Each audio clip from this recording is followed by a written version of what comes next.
Okay, so I'm going to start off by saying that I have the prompts here for this tag. So if I'm looking over there, that's why. Also, hi! I should probably have started there. This, as you can see, is the, hang on, what is this? Oh, the tarot romance tropes. This is created by Tarot Magpie.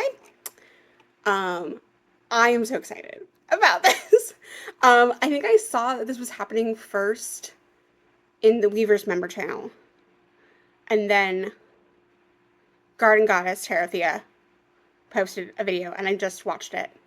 And literally as I was watching it, I was thinking about like what decks I was gonna grab. So I'm very excited to start. So, enemies to lovers. A deck, style, or system you insisted just wasn't for you until you realized it was. I'm gonna argue that I still don't think this system's for me. But this is an exception. So this is the Urban Tarot. These are the backs. And this is a heavily Thoth based, actually, hang on. I realized the lighting was absolute garbage. This is a Thoth, the heavily Thoth based deck. So it has the Thoth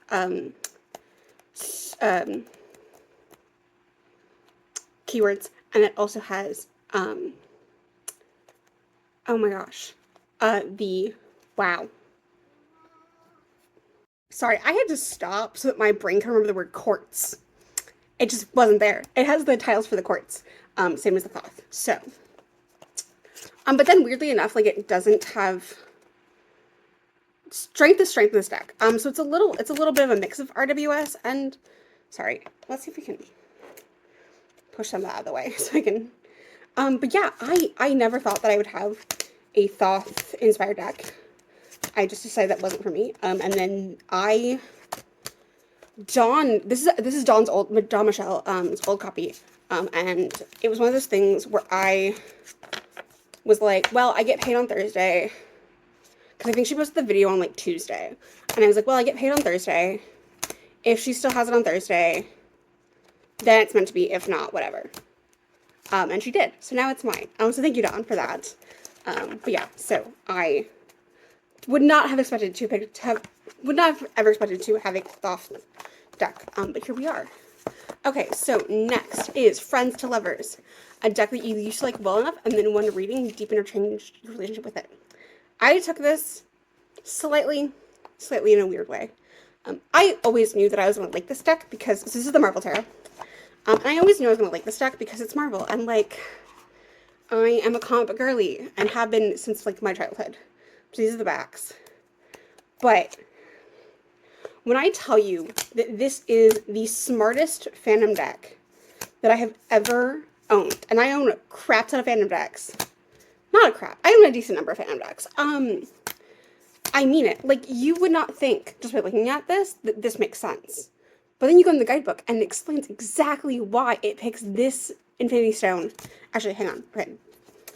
I don't remember which stones are which ever, so let's just go into the guidebook here. Swords. So yeah, so the Four of Stones, or the Four of Swords, is the Mind Stone. Like even just for me personally, like that makes sense. Like, you know, swords being the seat of the mind, but then also like you need rest, right? Like, after deep wounds from a hard-fought battle, the Four of Swords indicates it's time to rest your mind, right? So there we have the Mind Stone, right? And I love this deck so much. It is literally everything. I had to put it away, so I could use other decks. This deck is absolutely everything to me, and I just love it so much. And it has some of my favorite characters, like Daredevil. It makes me so happy and like full of joy, and I love this deck so much. And I knew that I was gonna like this deck, but I was not expecting this deck to like fully work as a tarot. And I still can't like fully believe that. Sometimes it's so smart. Also, I love for the majors, I probably talked about this in another video, but like they literally will have like a quote from the comics that tie in to the meaning of the card from that character. And I just, it's so smart. This deck just, Anyway, force proximity. Oh wait, sorry, no, I skipped one. No. Oh, I see. Okay. So Thea did this in a different order, which is why I was like, that's not what's next. Yes, okay. So force proximity, a deck that you used for a month, took on a holiday, made yourself work with, that changed your relationship with it. Now, I chose the light series for this, if only because in my idea of force proximity, I mean, like, this was everywhere when I started watching Tarot Tube in 2020. These are the backs, if you've not seen this. And I did not think that I was going to like this deck. I really didn't. And I don't remember now what happened towards the end of 2021. That I was like, you know what, I'll just, like, pick this up. Like, I've seen it everywhere. And I love this deck. I haven't used it in a while. I mean, like, maybe I should. Maybe, it'll definitely come out in the summer. It's definitely, for me, like, a summer deck. But yeah, I did not expect to like this. I'd seen it everywhere, so it's not like I didn't know what the cards looked like. And I just was like, oh, I'm never going to want this. And then I did. So that's what I'm considering my forced proximity deck. Just because I never expected to own this deck, to like this deck, and here we are. So number 4 is Soulmates. When it's just meant to be a deck you fell in love with immediately. And there, obviously I could have picked the Marvel Tarot. There's a bunch of other decks that I could have picked. But, oops. I just knocked over the entire stack of decks. But the deck that I decided to go with here is the Sugar Skull Tarot deck. Oops. I probably need to get this thing a bag. Why I still have it in its box is funny to me. I should note that I trimmed it and have been slowly in the process of edging this deck. But I have not finished. I need to sit down and make myself finish it. But, you know, sometimes that doesn't happen. This was a Dawn Michelle made me do it. Literally watched her trim this and then bought it so I could trim it. I just, yeah, no, there's something about this deck that's untrimmed that is just magic. And I absolutely fell in love with it. Like, I think like that day or like a couple days after the video went out, I literally bought this to trim it. Like, and yeah, it's lovely. These are the backs. Again, mine is trimmed copy, but I love it. I love it so much, and it's so good. So the next is Slow Burn, a deck you don't have the best first impression of, but the more you worked with it, the more you liked it. For this, we are going with Radical Abundance by Henry. When I bought this, I legitimately thought that I was just buying, here are the backs, just as Radical Abundance. When I bought this, I fully thought that I was just buying it to be a collectible item. So, those of you who don't know, Henry is an artist, local to where I am. And his stuff is literally everywhere where I live. You cannot live here and not know who he is, to some extent. And I just kind of thought that I was just buying this to have it like as a niche little kitschy thing. And then last summer, I was feeling very overwhelmed with tarot and deck choices, and I worked with this and 2 other decks and nothing else for a full month. And I realized that it wasn't that this deck wasn't for me, it's that this is a summer deck. And I was trying to have it fit something that it wasn't trying to be. And that's just this playful little, like, summer vibes for days. But yeah, so that's the Radical Abundance Tarot. I mean, Oracle. I'm pretty sure you can still get this on his website. I found it just like a local store was selling copies, so that is what I'm pretty sure I bought this from the record store actually. But you know, details. Okay, so opposites attract. This deck is not your normal style, but you love it anyway. So there's 2 other decks that I could put in this category that I've all gotten this year. But I'm going with the tarot, because they're all the same art style. They're all from the same art period. And some of them, both of them use some of them, there's some overlap in the arts. And one of them is a collage deck. So the other two decks that you can put in here with this are the Hellenic Oracle and the Divine Ephemera. But this is Tarot of Persephone's Garden. I never thought that I would own a, like, fine art tarot deck. And then I saw somebody's walkthrough of this. And it may have been Krista's. It was either Krista or it was Tarot Rings from a bitch. I don't remember who I saw first, or if I'm misremembering. But I saw this and I was like, oh no, I need this. And unfortunately for me, it was out of print at the time. I don't know if, I know she is reprinting it. This was obviously the second run that I got. But I do not know currently if it's still available. But yeah, I love this deck. I never thought that I would have a deck in this style. Because there's just so many, and, like, I don't know. The fact that they obviously end up using similar art, right? Like, so, like, for example, obviously this is funny because it's death. But this is also the artwork that Thea used for Persephone, for her Hellenic Oracle, which is why, like, this is the only deck that I will have from this time period, because my brain can't deal with that. Like, the fact that there's a couple cards that are same for the Hellenic Oracle and Divine Ephemera work for me enough that I can pull those associations, but I'm worried that having too many of these will overwhelm me. So this is the exception, but I also just, like, didn't think this was ever going to be my aesthetic or style of tarot. So there is that.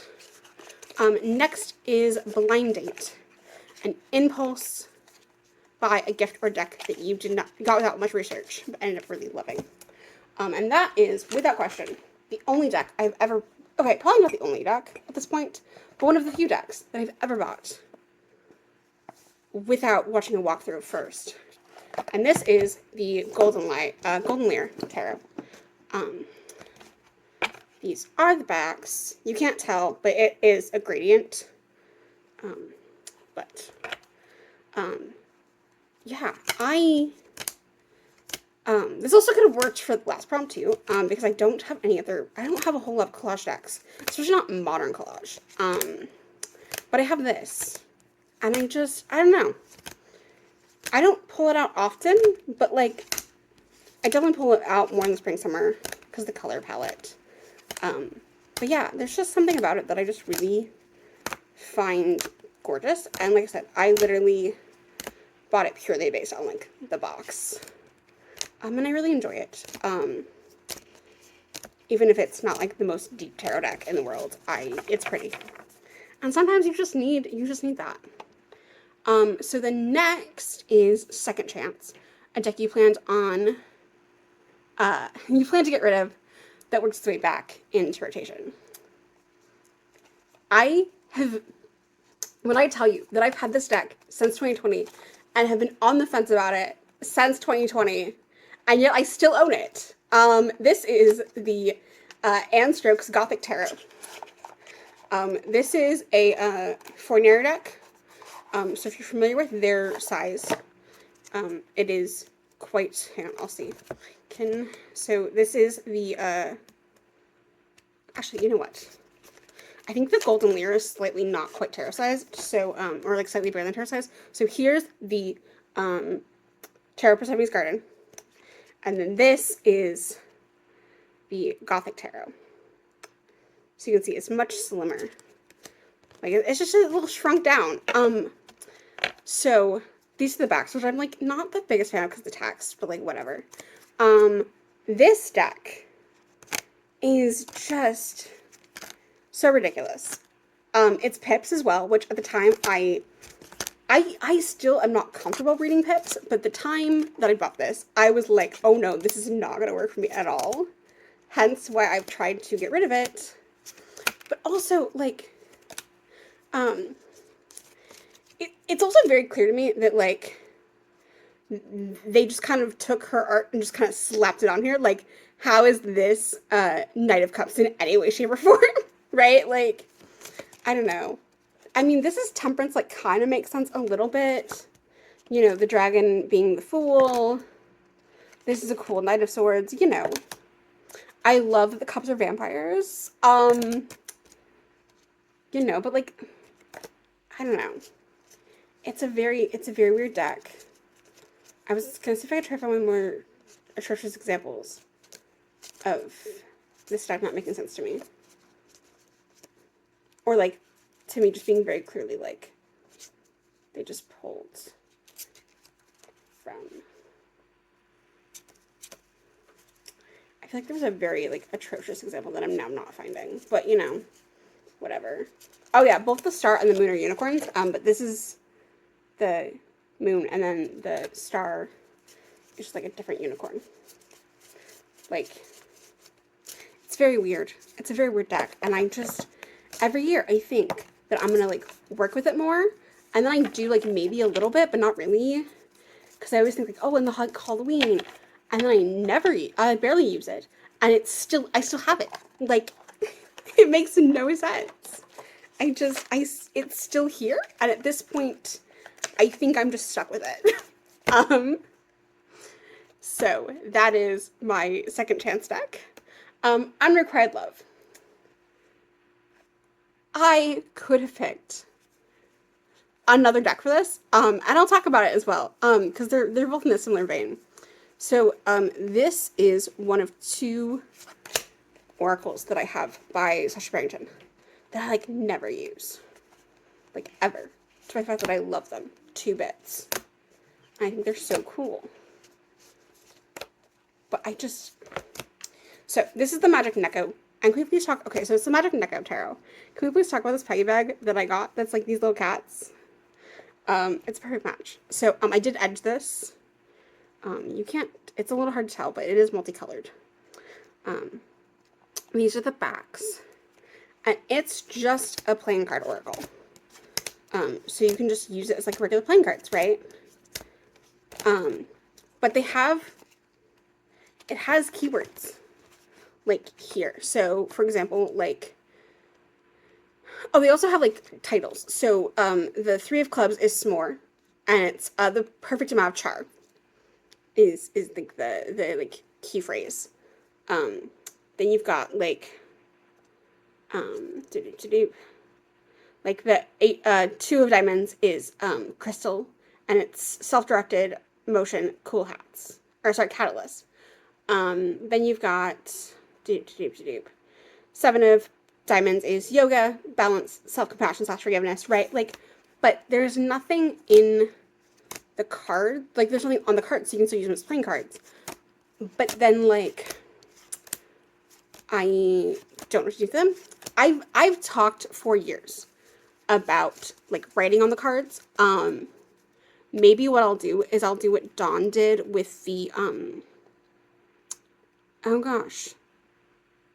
There's like a bone deck that Dawn has where she stamped the keywords. Like she took like from the guidebook. I keep saying that I'm gonna do it and then I just like don't. And I just wish that I could just use this deck without this guidebook. Not because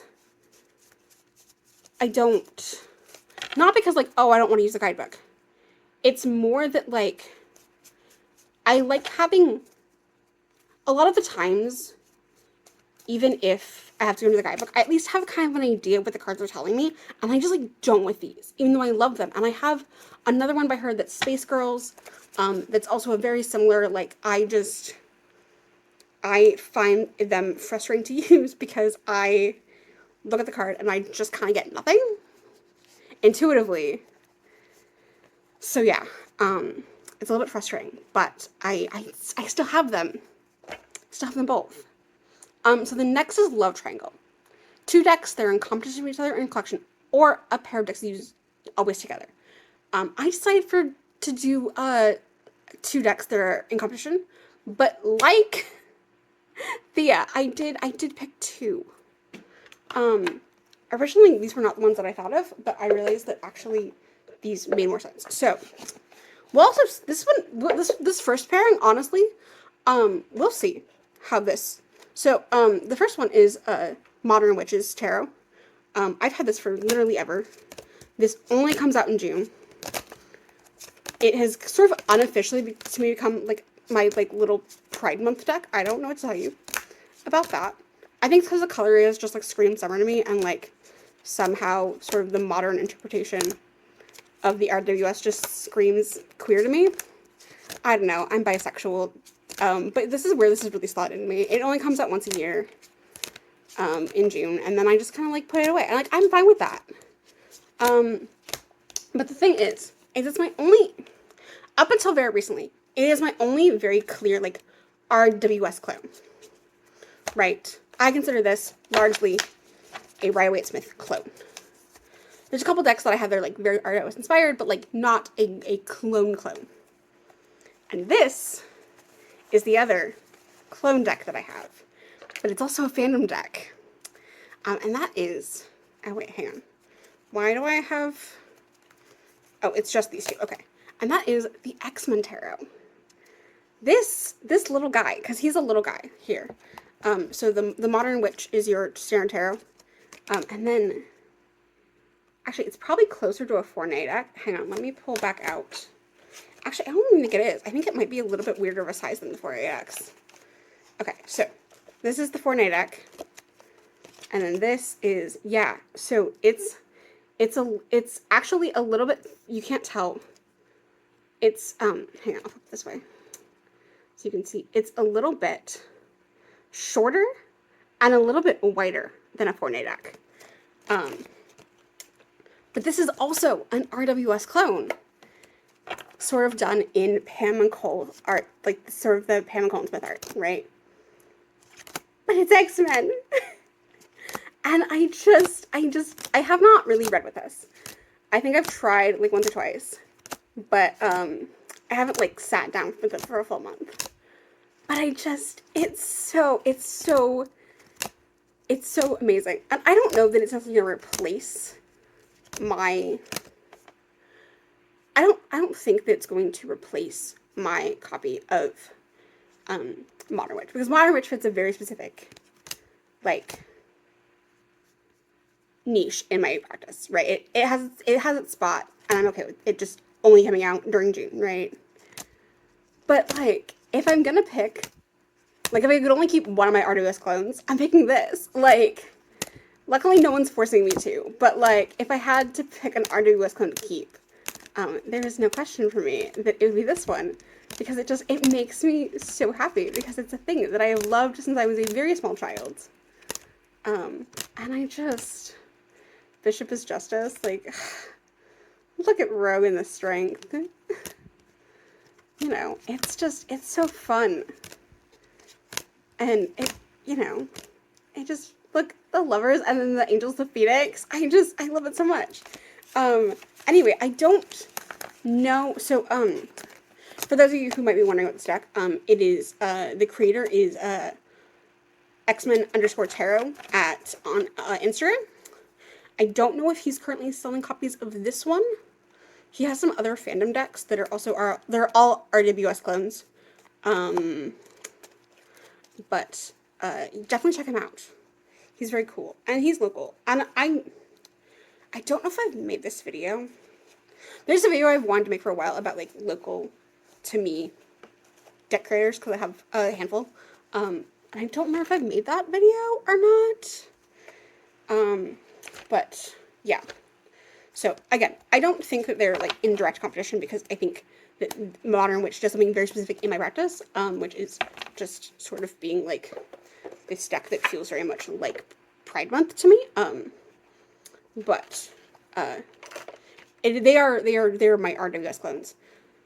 These two function differently in my collection, but they are the same thing. So this here is the Taylor Swift Tarot, and then this one is the Eras Tarot.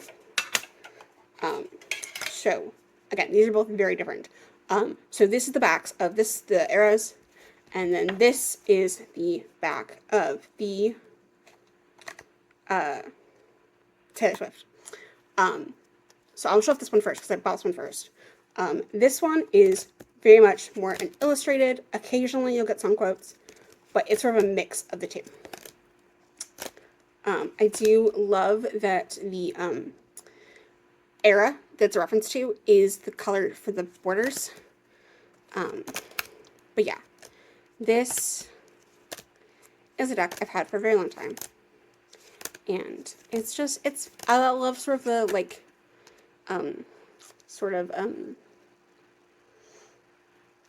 oh gosh, vector art style to it.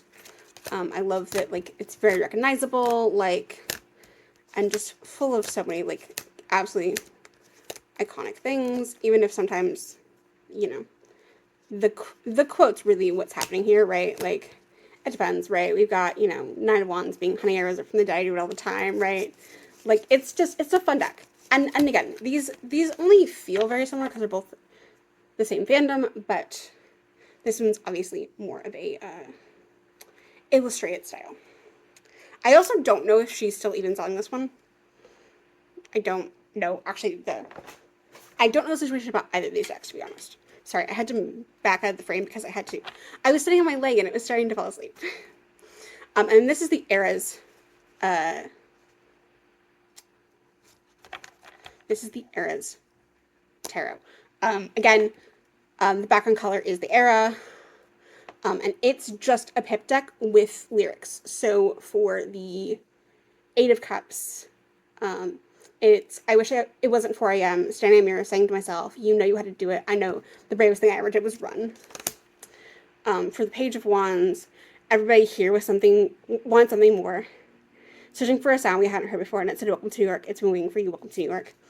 You do have more of, like, an illustration going on for, like, the majors. So this is the Hierophant. And it's, but we might just get away with it. Religion's in your lips, even if it's a false god, we still worship. We might get away with it. The altar is my hips, even if it's a false god, we still worship this love. My one complaint about this deck is if I can find, is the Queens and the Kings. No, okay. That's right, it's the Empress. The Empress and the Queens all have this same design. So you do have to check the, like, actual, like, just looking at a glance, you're not going to be able to necessarily, like, if you're just, like, looking at the spread as a whole, you may not catch right away. This is the Queen of Swords, by the way, which is only 20 minutes to sleep. You dream of some epiphany, just one single glimpse of relief to make some sense of what you've seen. I love this deck. I love the quotes that have been chosen. For the Fool, we have, oh, I don't want to grow up, wish I'd never grown up. I could still be little. Oh, I don't want to grow up, wish I'd never grown up. I could still be simple. Let's see if I can find, oh, the Devil is, it's me. Hi, I'm the problem, it's me. Let's see. Let's get a cups going here. Have I done cups? I don't remember. But the Queen of Cups is, I'm 13 now and don't know how my friends can be so mean. I come home crying and you hold me tight and grab the keys. And we drive until we found a town far enough away. And we talked in window shop till I've forgotten all their names. To the best day. I also just love the, like, color for, Fearless. The two, I probably talked about this at some point, talking this deck. The two colors that are, like, the closest and hard to tell apart sometimes is the black for Reputation and the navy from Midnight's. So this is from Midnight's and this is Reputation. And as you can see, they kind of look I mean, you can tell the difference a little bit, but they definitely sort of look similar. And then same with, I always for some reason think that the beige for Evermore looks like Fearless, and then I put them together and I realized they're actually not as similar as I think my brain thinks they are. But yeah. By the way, for the world, it's, I'm fine with my spite and my tears and my beers and my candles. Guess I got your letter. Guess I'm doing better. I know that's over. I don't need your closure. This deck is fun and smart and, sort of what I would want from a tailor deck. Sometimes I also just use this one as an oracle because you've got just like the lyrics. You don't necessarily need to play into the tarot in some stations. You can, and that's great, honestly. But yeah, no, I love like the colors. So I think that the creator of this did like such a good job, and I'm constantly just like blown away by it. Even if I don't use it a whole lot. I'm not gonna lie. This has definitely come out less than my Taylor, but I've also had this one less. Because obviously this came out last year, and with the Eras tour, I think it came out in the fall, maybe. I don't remember, or maybe I got in the fall. I don't think I did the Kickstarter. I think I bought it after the Kickstarter. But yeah. So down below I will leave the original Curious video. I will also leave Thea's video, as well as all the prompts. But yeah, thank you so much for hanging out with me, and I will see you next time. Bye!